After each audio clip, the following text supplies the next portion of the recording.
Iowa would respond, and you have brought us to this point where we are tonight. As Democratic presidential hopefuls fan out across Iowa in the home stretch, they're encountering first-time caucus goers like Ankeny resident Christy Remus. 4 years ago, I didn't even vote. But this year, for sure. The candidates are drawing big crowds, and party officials expect that to translate to record turnout on Monday. What used to be just, school auditoriums, school gyms, church cafeterias, now we're renting out Wells Fargo Arena, Hy-Vee Hall, the Knapp Center at Drake University. And what's kind of the single thing that you can identify that's really fueling that? Getting rid of Donald Trump.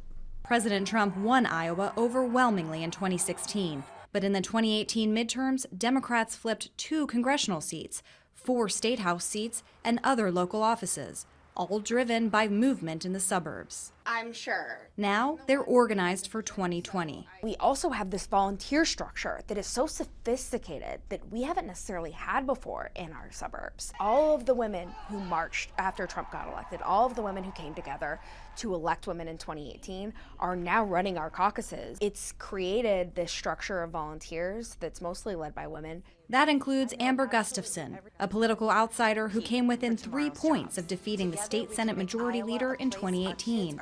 Now she's a precinct captain for Elizabeth Warren. I've had a lot of friends who have never caucused before who are sending me private messages saying, "So how do I caucus?" Gustafson says women in particular became more politically engaged after President Trump's election. Much more motivated, much more willing to get out and knock doors, to work on campaigns, to organize, to raise money. I have suburban mom friends who have their own political action committees. The Democratic candidates are counting on them to show up in big numbers Monday, then to take the fight to the Republicans and make Iowa blue in November. Caitlin Huey-Burns, CBS News, Des Moines, Iowa.